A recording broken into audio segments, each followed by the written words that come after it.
Okay. Okay, wonderful. Good Vach, everybody, and a happy birthday to our Rebbe. As of right now, it is Yud Aleph Nissan here in New York.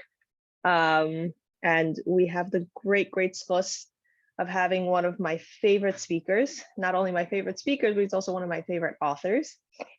He has spoken for us in the past, and we are so lucky to have him again.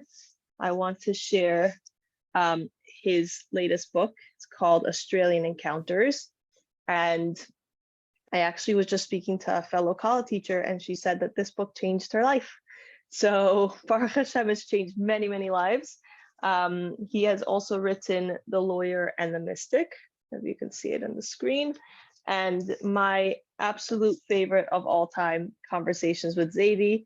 It is my go-to gift for anyone who I feel it really relates to or who doesn't already have it, which I'm pretty sure we actually gave it out as a prize a few years ago. His name is Mr. Robert Kremnizer, and he is not only a lawyer, an incredible author, insanely inspirational and relatable speaker, and he is also an artist. He paints some of my favorite paintings. So Baruch Hashem, we have the great zchus of having him here tonight, and he will share some words of inspiration. Okay, thank you for all of that. I've just, it's difficult to know what to talk about in a Farbrengen, which is an hour, because although an hour sounds like a long time and is often torture for either the speaker or the audience, it isn't really a long time if we want to do anything important. And the problem is that Yud Aleph Nissan is not a Farbrengen where it shouldn't be important. On the contrary, it should be.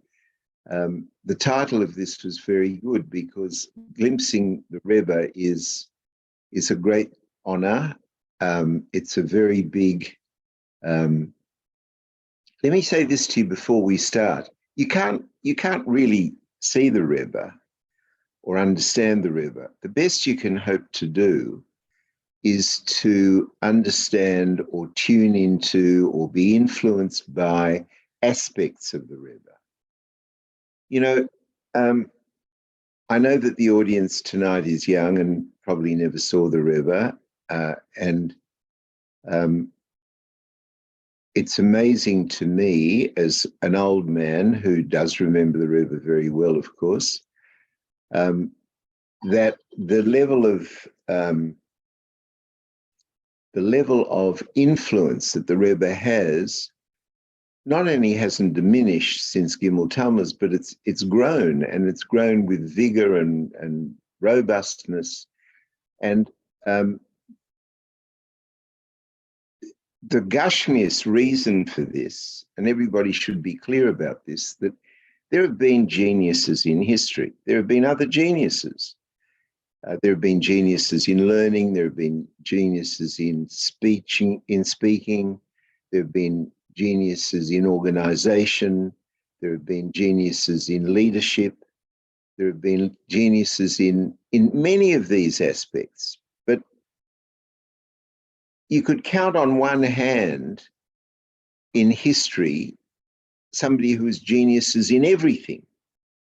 And that's what the Rebbe was. He was a genius in everything. So when Kremnizer talks about the Rebbe to you ladies, you have to understand that we're kind of ants talking about a colossus. So, and I'll give you an example, just an ordinary example from Gashmias. You have a family dog, and let's say the members of the family love the dog, and the dog really loves the members of the family for obvious reasons. They feed him, they water him, they walk him. And that dog is close to the family, and the family is close to the dog, and the dog sleeps between the legs of mummy or daddy on mummy or daddy's bed, and adores mummy or daddy or both, right? That's all very well, but if you took your father's business's balance sheet and showed it to the dog wouldn't have any idea what the balance sheet was. Or if you tried to get the dog to listen to some Mozart or Bach, he's got no idea. Why? Because he just doesn't have the equipment. So the first thing to understand about the Rebbe is that we don't understand about the Rebbe. And he had, as at Tzadik Gomer, he had a reach and a vision that we just don't understand. So the best we can do is to try and notice some of that reach and try and apply it. And of all the subjects which we could bring about together, I was trying to think of what is his, you go to there's a kosher restaurant in Sydney. We don't eat out often, but there's a kosher restaurant in Sydney, and we went there, and the guy came and said, the waiter came and said, our signature dish is so-and-so. So if I could pick a signature dish that came from the Rebbe, it would be this. It would be that, there are a few, but one is, and we won't deal with it tonight. If we ever bring again together, maybe we should do it then, but one of them was that people don't have the faintest idea of what their own potential is. They have no grasp whatsoever on what they can be. That was one thing the Rebbe emphasized over and over again. But if I had to pick his signature dish, it would be betochen. It would be, one of the things about the Rebbe was that he really believed what he said. He really believed what he believed. There's a story that we were bringing in Sydney 100 years ago, and one of the Shem Tovs was in Sydney, and he was talking about the first and only time, I think, the Rebbe went to visit Camp Gan Yisrael. In the first couple of years of his Messias, the Rebbe went to visit Gan Yisrael. And when Rabbi Shem Tov's kid came home, he said, did the Rebbe come to the camp? And he said, yes. He said, what did the Rebbe say? Did the Rebbe say anything startling to you? And the kid's replies to his father, yes, he told us Mashiach's coming. So the father says to the boy, but son, I tell you that pretty often. And the kid looks at the father and he says, yeah, Dad, but he really believes it. And that sums up the way the Rebbe learned. It wasn't that he was walking the walk, talking the talk. He really believed and lived what he was teaching to an absolute total extent. So when he was teaching betochen, he was teaching Jews a way to alter their destiny. There are energies in the world which are obvious, like thunder, sound, light, heat. But then there are many energies in the world which are not obvious. Electricity, gravity. Gravity can't even be measured. They don't even know what gravity is. They don't know whether it's a particle or whether it's a wave, for those people who know anything about physics. They don't know anything about it. But everybody understands that there is an energy which is gravity. We learn in Kabbalah, in Chassidus, that there is an energy of tshuva. Tshuva has an energy of itself. becomes self-propelling. And one of the energies that exists that people don't know about, sadly, unless they learn the Rebbe's Torah, is that betochen is an energy of its own. And harnessing that energy is life-changing. And because the Rebbe understood this to the point that we will never understand it, he lived his life that way and energized other people by telling them about betochen. And I know many people, and if I say many, I would say more than 10, which is many, to whom the Rebbe told that they should go and learn Shara betochen from Hoivas Halavovas. Now, if anyone doesn't know what that is, I don't have time, but I was told that the audience has a grounding in this, so suffice it to say that Hoivas Halavovas was a Musa Sefer. It's 1,000 years old, and it's got one section of it is called Shar HaBetochen. And the Rebbe told people to learn that over and over again. I know people he's told to learn it 3 times. I know people he's told to learn it 5 times. And we're not talking about garbage collectors. We're talking about Rabbonim who can learn. We're talking about people who think that they're serious from Jews. And the Rebbe told them to go and learn Shara B'tochen. Why? Because without it, you live a different kind of life. If I can put it as boldly as possible, you live a different sort of life. Now, in the introduction, and you'll have to forgive me, but I've forgotten our host's name. I know it's terrible, but can you unmute yourself and tell me for 1 second? Yes, Michal Weiss. It's Michal, that's right. Yes, although my husband's Australian, so it's Weiss. Okay. So Michal was in the introduction saying this was the latest book and it's a book of stories and Baruch Hashem, it's changed people's lives. I love to hear that because any artist struggles between the quest for bittul and the fact that artists need to hear the clapping. It's a reality, you just do. So I'm pleased if a book is well received and I'm pleased to hear it. But I want to tell you, I've just finished a book which I believe is much more important than the previous books. And it's a book called Stairway to Serenity. And it is a summary of Shar HaBetochen in ordinary people's language in a way which is relatable to everyday life. And I've just finished I do a shir on Tuesday night. It gets recorded and sent around the world.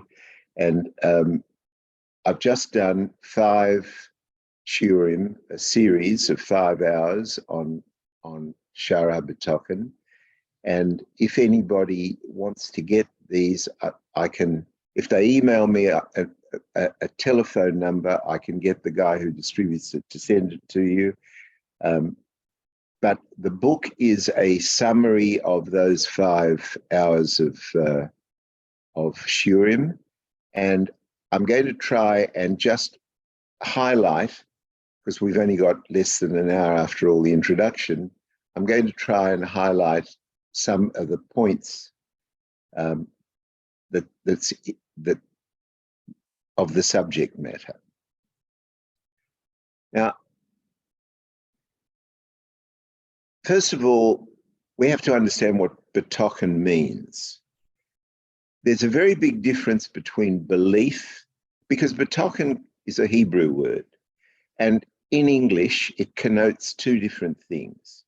It connotes belief on the one hand, and it connotes trust on the other hand. And the real reason that we learn Shara B'tochen is because of trust, because of the lack of trust that people have and the positive benefit of trust when you have it.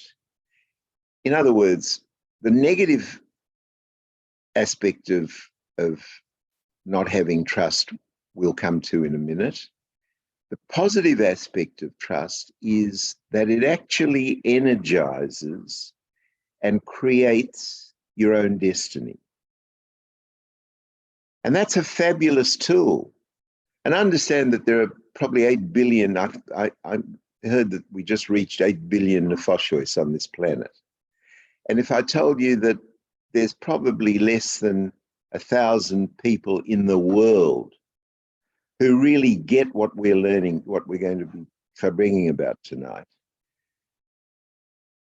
and they are all completely happy people. And we've had a Fabringen on happiness before. If anyone doesn't know about it, they can speak to Michal. I'm sure she's got it recorded somewhere. It's an important Fabringen because happiness is important. It's critical, in fact. I mean, why live if you're not going to be happy? Now, the purpose of Betochen isn't to make you happy.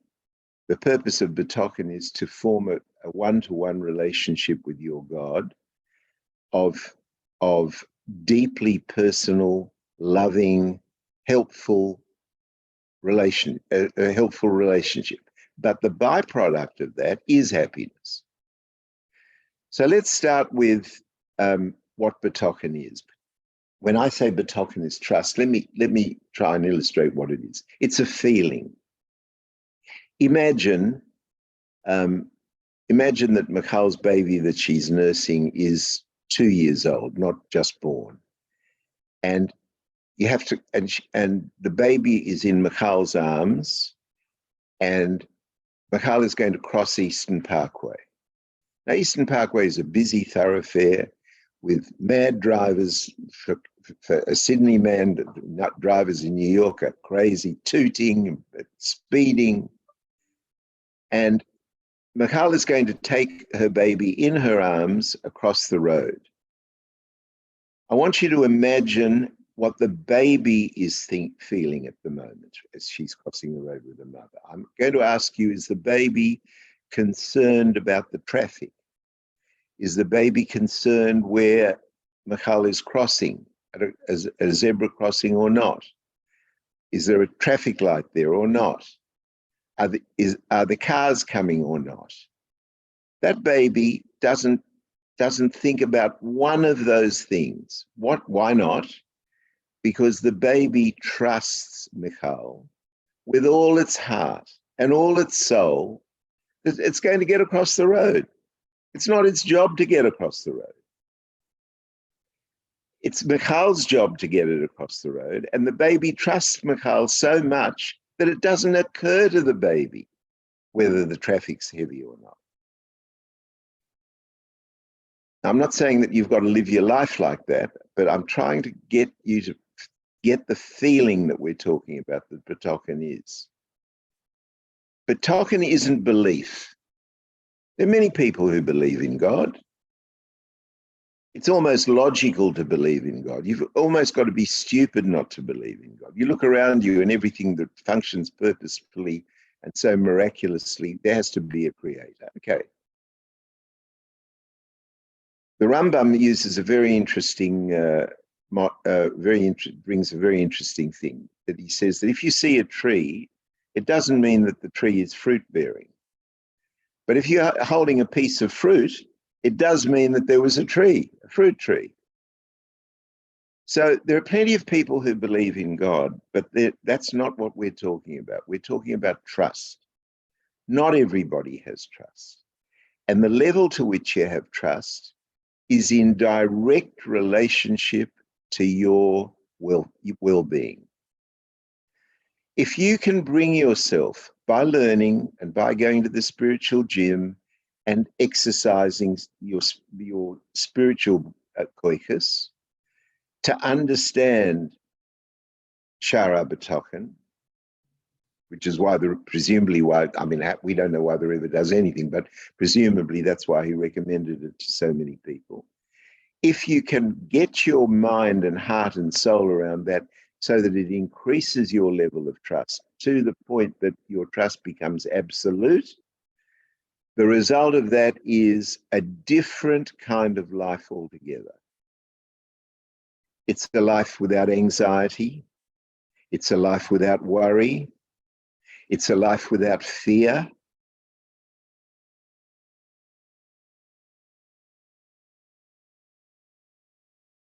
A simple example of this is money. Money is one of the things that, if you took a poll across the world at what most people are anxious about or worry about, it's money. Now, one of the things that the Rebbe Bachaya teaches in Shar HaBetochen is that there are two aspects, there are two kind of currents in every person's life, in every Jew's life, in every Gentile's life. One is that you've got to take care of the physical, because Betochen can be misplaced. Let me give you an example. We had Parshas B'Shalach a few weeks ago. Am Yisrael is standing at the ocean. Behind them is Paro, and they don't know what to do. So there are four opinions. They break up into four groups. Everybody knows this, I'm sure. The first group says, let's suicide. The second group says, let's go back to Mitzrayim. The third group says, let's make war with the Mitzrayim. And the fourth group says, let's daven. We're Jews. Let's daven. And Moshe is displeased with all four and says that all four things are wrong. We haven't got time to go into the other three, but what's wrong with the fourth group who daven? This isn't the time to daven. We have these two currents are: one, we have to do things physically and work with the world. And two, we daven and we have trust that what we do will bear fruit because we're doing it in accordance with Torah and mitzvahs.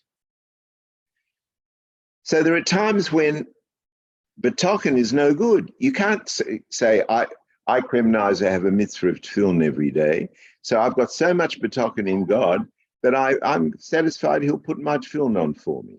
That's nonsense. It's just an excuse of avoiding my obligation. So certainly Betochen can't take the place of action. You've got to do what you've got to do. You've got to go to work. You've got to feed your children. You've got to provide for them. You've got to do all the things that you've got to do, you've got to do. We have 613 mitzvahs that everybody knows, and you've got to perform those mitzvahs that are possible. They're different for men, they're different for women, they're different for Kohanim, they're different for people who live in Eretz Yisrael. But those that apply to you, you have to do. And there's no amount of Betochen which will take the place of your job of doing the mitzvahs.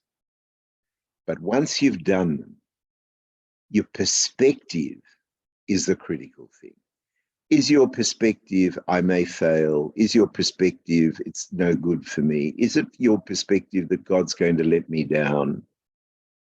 Let's deal with that, because if I had to pick an elephant in the room in the subject of Betochen, it is, but I can't really trust God because he's let us down, he's let me down. Now, if you're dishonest, you won't agree with that. But if you are honest, you are going to understand that the truth is that you believe you have been let down.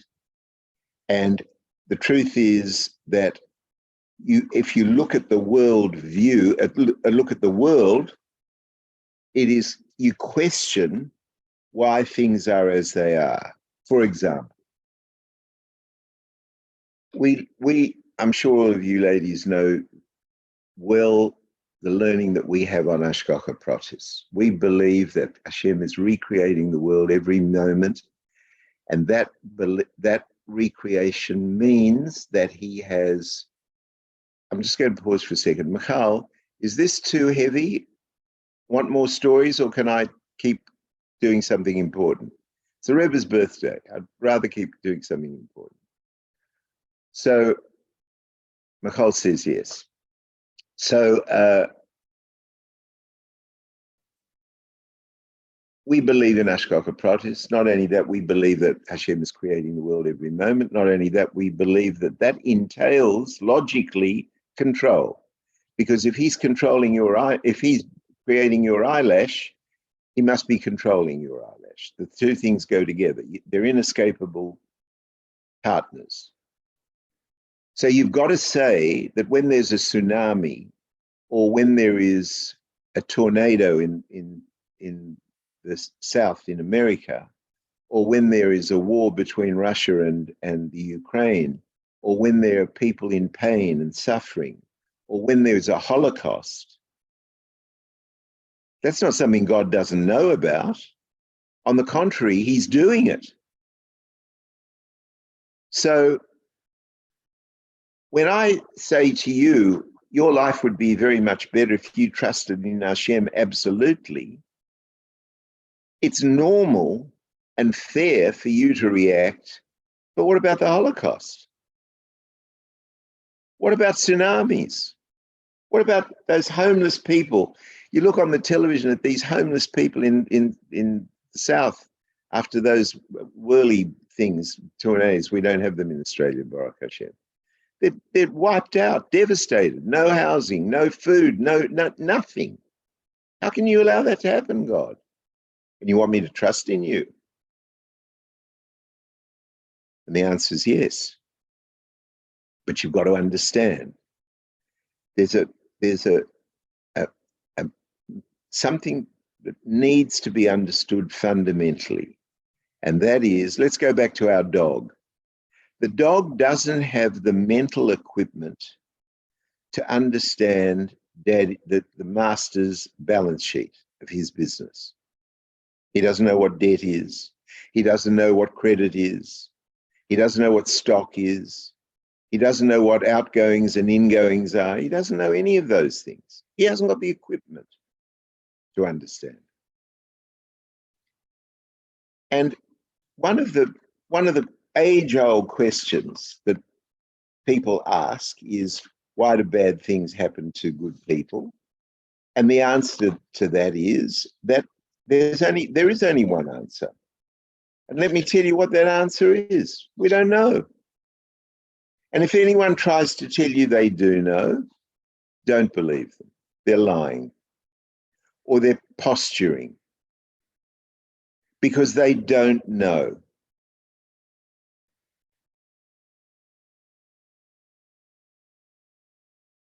Why don't they know? We don't have the equipment. That's the answer. Same as the dog.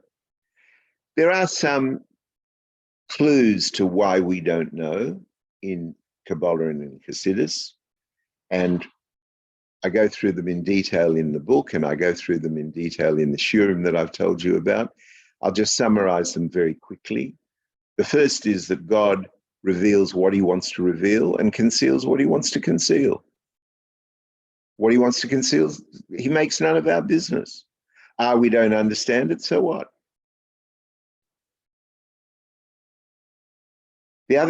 Another thing that we have trouble with, that we can't understand, is that God has his own consequences. If one man's test is to be rich and another man's test is to be poor, it doesn't mean that the reasons for the rich man's tests are going to be the same in Chaim or Yankel or Shimon or Levi. They'll be different in every person. And God is able to control all those variables, and we are not able to collate all those variables to understand them. We don't understand, for example, what happened in previous Gilgulim. We don't understand, for example, what's going to happen in future Gilgulim. Give you an example. You have a Rosh Gomer who makes $50 million, and you think, I know a rabbi who's at Tzaddik Gomer and he can't feed his family. But you don't know, and I don't know, that maybe in the next generation or the generation after, there's going to be somebody born who is going to inherit all of that money and spend that money building 50 Chabad houses. So our picture is such that we just don't know. But it's very arrogant to say, because I don't know, it can't be so. That's nonsense. So the first, before we describe what Batochen really is, I wanted to deal quickly with the fact why people have the problem of Batochen, and understanding that Batochen doesn't replace activity. So let's go back to the moshel of money, because the Rebbe Bachai in the Shara Batochen uses this example a lot. You have to go to work. You can't lie in bed and be rich. You've got to go to work. But if you think that the work is bringing you the money, then you don't understand Batochen. And you should know that many of you have, I'm sure, heard much of what I'm going to be saying or have been saying, because the Rebbe has expounded Shara Batochen in many, many, many sikhs. And you've heard bits and pieces of it better explained by the Rebbe in those various sikhs. But money is a bracha. Some people make a huge amount of money with very little effort, very little brains, very little acumen. They just do. And some people who are the cleverest people I've ever met, I've said this in previous Fabringans with you guys, I've had a legal practice for 55 years. Some of the most stupid people I've ever met in my life made fortunes and kept them. And I know people who are very clever, who even if they made money once, they lost it very quickly. Why? Because you don't make money. The word's wrong. Money is a bracha. Have you got to make a keli? You've got to make a keli. Why? Because we have to work with gashmias. But the bracha comes from Hashem. And if there's one thing that I could get one person in this Fabringen to take away from today or tonight for you guys, it is this: to understand that your life is about making a keli for a bracha. There are two things that are going on all the time. You are in charge of physical action, but you have to understand that that physical action is in order to receive the energy from Hashem, which is a bracha. And now I'll tell you the most extraordinary thing that you'll ever hear in your life, and that is that the extent to which you have trust in that bracha is the extent to which it's Mekuyim. Takes a long time to believe that. It's a long time to experience it. Someone who has experienced it, and I have, it's in my book, in the Miracle Stories.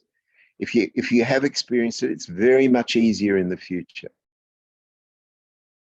I have a friend in Melbourne, Rabbi Chaim Tzvi Groner, we were Fabringing one night, and he told me a story of a guy he knows in Crown Heights who's a jeweler, or he was then. And business was bad. He was getting worse and worse. The business was getting worse and worse. Suddenly they got a big order from an Israeli wholesaler. And he came home and he's overjoyed, and he's got a terrific wife, this guy. He's a real Ashes Chayil, a real woman. You know, it says, everybody knows the Rashi, that when Hashem created Hava from Adam, he created an Ezer Kenegdoi, a helper opposite him. And everyone says, how can it be both? Either a helper or you're opposite him. Rashi says, if you're Zoicha, she's a helper. And if you're Loi Zoicha, she's Kenegdoi, she's opposite you. So this is a good woman that we're talking about. And he comes home and he's so overjoyed. And she says, what are you so overjoyed about? And anyway, he's happy that he's got the money. Nothing wrong with it. They needed the money. Next day is his birthday. He goes to work the next day, and they cancel the order. And you have to understand this is a matter of life and death for the business, this order. He goes home, he's always mentioned, she's so miserable, and he tells his wife what happened, and his wife says, okay, that's not good news at the moment, but Gamzela Toiva, but at the moment, it's your birthday. And I'm telling you the story because it's Yud Aleph Nissan and the Rebbe's birthday. It's your birthday. And what's the Rebbe say to do on your birthday? You should fabring and say Torah. So I've rung 10 of your friends so that you've got 9 of your friends so that you've got a minyan. And you're going to fabring tonight. I've ordered some food and some mashka, and you'll fabring. And he says, fabring. He says, I can't fabring. I'm so smashed by what's happened. And the wife says, you will fabring, and you're not smashed. Go and find something. So he goes into his study to find something to say at the fabring, and he picks up one of the volumes of Likkutei Sichos, and in the Hoisofis, the Rebbe tells somebody who was disappointed in a business deal to calculate what his net profit would have been from the business deal, calculate the amount of tzedakah he would have given on that profit, which of course is going to be more than 10%, and give it. So he comes out and he shows this to his wife. And his wife says, so what are you waiting for? He says, let me explain to you. If we give this amount of money, I don't have wages next week. I don't have food for us next week. His wife says, there's nothing to talk about, just do it and believe in it. What's wrong with you? Who have I married? She says to him. So he goes out, takes the checkbook, writes the check, and fabrings with the guys that night. I'm sure he had some mashka, which would have helped. In the morning, he goes to the office, and the Israelis are back. They've reinstated the order with 20% additional. Now, does everybody know how to do that? No. Does everybody have access to the Rebbe? Unfortunately, not enough people do. But the principle is clear. He's not working to make that extra money. He goes in anyway. He is working, but he's only making the keli. How does he re-establish that bracha? By moving his spiritual position, not by moving his physical position. He didn't go to work any earlier the next day. He didn't resolve to work any harder the next day. He moved his spiritual position. He trusted that Hashem would look after him. His wife's argument to him was, I don't understand what you're saying.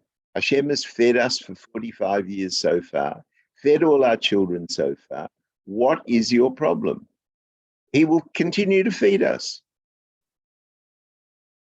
Now, if you believe in that enough, it makes it happen. It makes it happen more obviously.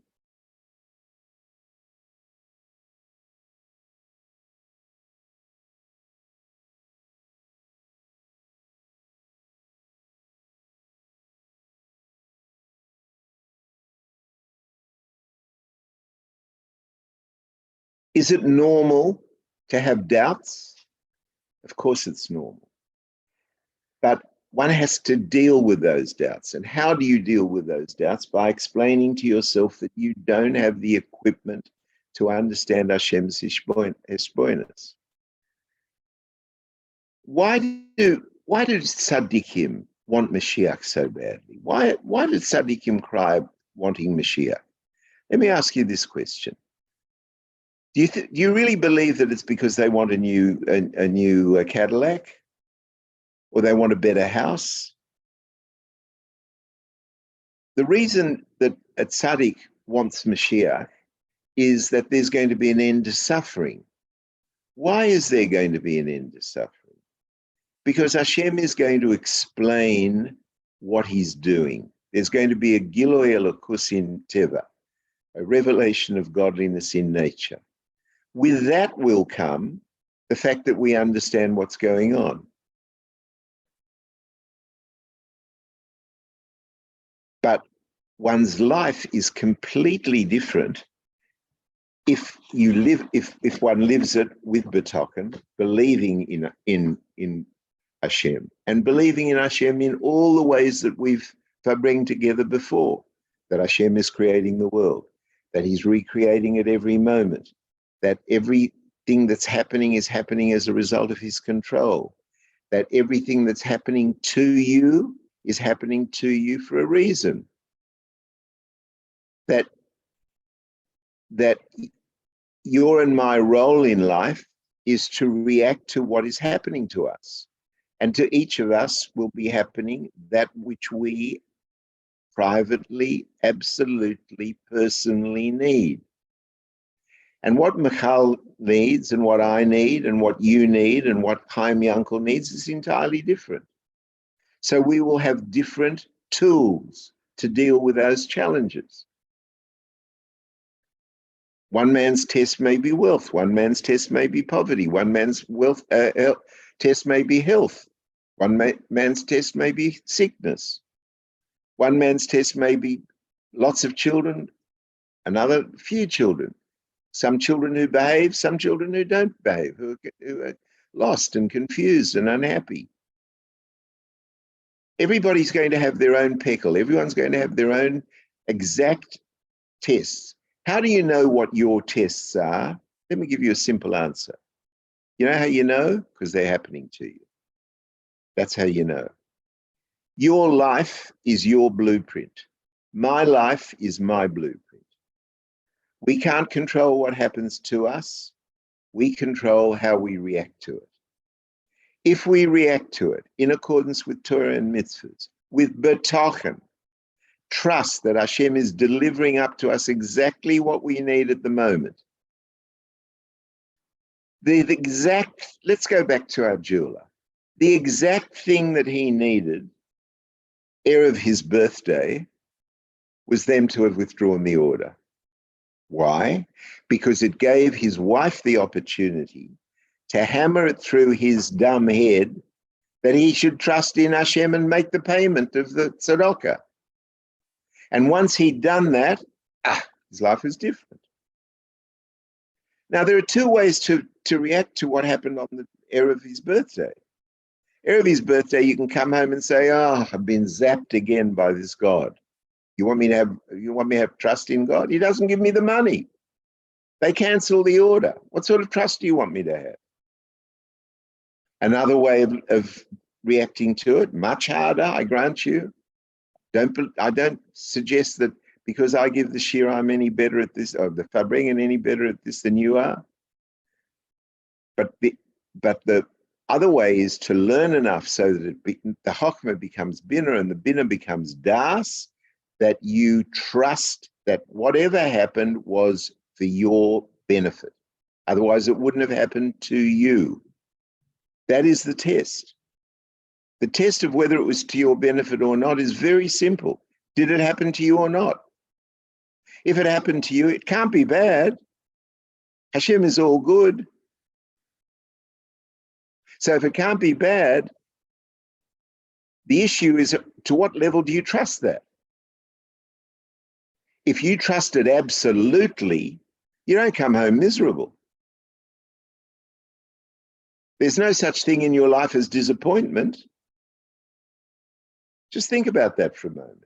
If you trust absolutely that Hashem is serving up to you the exact cocktail of what you need, the Tzemach Tzedek says in Hoivas Halavavos,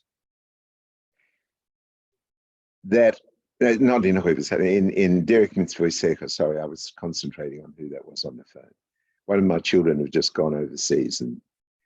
And so in Derek Mitzvah Secha, the the Tzemach Tzedek says the sole reason, not one of the reasons, the sole reason of the neshama's yurida into a guf is for nisyonis, is for challenges, is for tests. So when you get a test, it's not just a happenstance. It's not just something in nature. It's not just something that's happening. Hashem is serving you up a dish.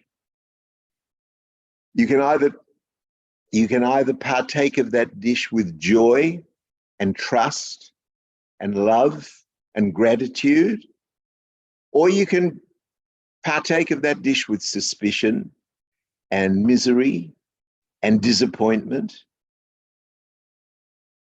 Let me talk to you about jealousy. Do you understand? We're doing too much for one. As I said to Michal at the beginning, you can't really do much in an hour. But let me try and get you to see this. Jealousy. Do you understand that, first of all, everybody understands that jealousy is a real, existing negative in all our lives. Let me use something that's remote from me so that it's not personal, so that I'm not talking about myself in any way. But let's say you're a woman, and women like to look good. Women like to be pretty. They like to be ultimately beautiful. Now, if you have a friend, and that friend is more beautiful than you would say it's natural to be jealous of her beauty at some level or another. Some people more, some people less. It depends whether you like the person or you don't like the person. But try and change perspectives for a moment. If your perspective is that your guf is the exact guf you need to live your 70, 80, 120 years and respond fully to your nisyonis, so that you have grown and flowered and blossomed to the full extent that it's possible, then you've got the exact body you need to do that job. And if somebody else has nicer hair, that's because their job is different with their hair than your job is with your hair. So if you trust that enough, if your trust is so absolute that God knows what he's doing and he's given you the perfect guf, obviously you're going to contribute to it. Sure you are. We've said it over and over again. The physical stuff is up to you. So and Rambam says you've got to look after your guf. You've got to keep it healthy. You can't get too fat. You can't get too skinny. You can't eat this. You can't eat that. You've got to look after it. Smoking's bad for you, don't smoke. But at the end of the day, that guf that you've got an obligation to look after is the perfect guf for you. And somebody who understands that as das, who trusts that Hashem has given them the perfect guf for them to do their challenges, how can they be jealous? They're not going to be jealous. Is there a knee-jerk reaction from the Nefesh HaBahamis to be jealous? Sure there is. Will the Nefesh HaBahamis employ the Yetzer Hara to make you more jealous? Sure it will. But who's in charge here? That's what the whole of Chabad Hasidus is about. The whole of Chabad Hasidus is that your Nefesh Elokis has to rule the Nefesh HaBahamis. How does your Nefesh Elokis do that? One of the tools is B'tochen. What level of B'tochen? Absolute level of B'tochen. The same level of B'tochen that Michal's child has crossing Eastern Parkway in the mother's arms. Let me tell you a fascinating corollary to that. As that child grows up, and as the child becomes old enough to cross the road itself, now it does have to look right and left. It does have to be concerned about the traffic. It does have to trust more in his own judgment. But what happens? he's more vulnerable. Do you understand this? All of a sudden, as he takes on more and more of, lessens the trust in his mother, he becomes more vulnerable. Now, are we allowed to trust in Hashem absolutely for the physical activity that we have to do? Of course we're not. We've learned that. And as we take responsibility for more and more of our actions, as you grow, I'm not talking about growing now physically, I'm talking about growing spiritually. The Rebbe used to say that not everybody's the age on their passport. You know, you have someone who's hearing this for the first time, they probably won't know what I'm talking about, but even if they do, they're a long way from achieving it. And that makes them a child in terms of their spiritual growth. But as one progresses with one's spiritual growth, they progress with this level of betochen. And if you progress, it's not necessarily so, but if you do progress with this betochen, then all of these levels of anxiety begin to melt away. Anxiety, fear. Let me give you an example. Let's talk about fear for 1 second. Fear is a very good example of your dealing with something physical and having your trust in Hashem at the same time. And which is which? So fear has 2 levels. One is for the nefesh habahamis. You've got a car coming at you. You've got to jump out of the way. You've got a lion bounding down Eastern Parkway. You've got to take shelter. That's your nefesh habahamis being frightened, and that's healthy fear. Why? Because it gives rise to flight, which is an action, a remedy, a physical remedy. And we've got to work with the physical. But if you go to bed tonight and lie in bed and are frightened of what your boss is going to say to you tomorrow or next week or the week after, or whether your children are going to be eating next week, or whether or not you're going to be able to do this or do that, or whether something's going to happen to somebody who is sick at the moment, that they're going to get worse. Whatever fear you have, that's cancerous.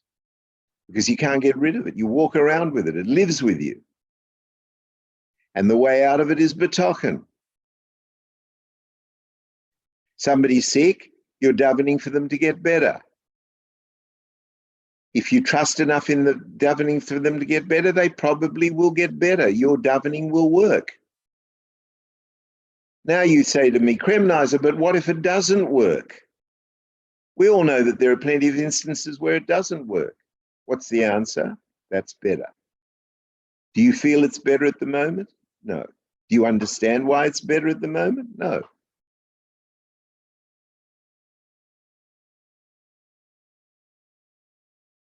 In one last minute that we have together, let's talk about when a person being punished. Punishment is a farbrengen on its own, because our concept of punishment is a loving kiss from Hashem to help you improve. That's what our concept of punishment is. But one thing is for certain, if you are punished, it's because we deserve it. So if you have absolute betochen and you work out that you're being punished with something, again you're happy. Again, there's no room for fear or anxiety or misery or lack of betochen. Why? Because if you deserve the punishment, Hashem is giving you the punishment to help you grow. And so what you're getting is a gift. And if you didn't deserve it, then Hashem's not going to punish you.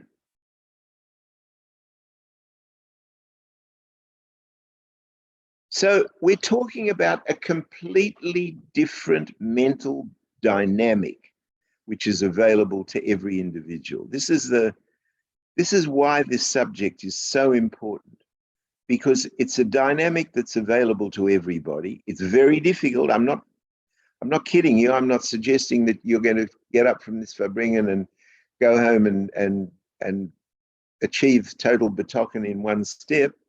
You'd be very fortunate if you could do that. But a person that has a window on this has a window on a totally different life. It's an anxiety-free life. It's a happy life. It's a life of gratitude to Hashem. You know, we have pieces of Torah that make no sense without it. We learn in Pirkei Avos, Ezo Osher, who's rich? Everyone knows the answer, Mesameach Behelkoi, somebody who's happy with his portion. But what if your portion's less than somebody else's? How can you be happy with that? You're going to work in Manhattan on the subway and someone else is going in the back of a Rolls Royce. How can I be happy with my portion? Answer, on the contrary, you not only can be happy with your portion, but you're going to live a different life if you're happy with your portion. How are you happy with your portion? You go back to first principles. Hashem's creating the world. Hashem is creating what's happening to me. What's happening to me is this. Every Yerida is Sorik Aliyah. Every descent is for the purpose of ascent. There's no bad that comes from Hashem. I'm going to be tested for my tests because otherwise I wouldn't have been born. Being born is God saying the universe couldn't continue another minute without you. That's from the Rebbe. So you, and because of all of that, I trust my God. And I trust my God absolutely. Does that mean that I shouldn't be doing things? Of course not. Of course you should be doing things. The more the better. But the reality is that if you live with that level of trust, if you live with that total level of dependency in your mind and in your heart and in your soul, you have a different life. Have an absolutely different life. Worry-free, anxiety-free. Does it mean you won't have pain? It doesn't. You will have pain. We have tests. Does that mean you shouldn't daven to make the pain go away? On the contrary, of course you have to daven for the pain to go away. Why? Because Hashem is doing what he's doing and you have your job. One of the mitzvahs is to daven. What do we daven for? We daven for our needs. One of our needs is for the pain to go away. Does that mean that we didn't need the pain? It doesn't mean we didn't need the pain. We needed the pain. And what we say to God when we daven is this. We say, we recognize that we needed the pain until now. We understand Yerida Sorik Aliyah. We trust you absolutely that you know what you're doing, giving us the pain until now. But I've had the pain. Now I want it to go, please. Take it away. And if you trust enough, it probably will be taken away. And if it's not, it's because it's better for you to have it at another minute, another day. And you trust that too, but you don't stop davening.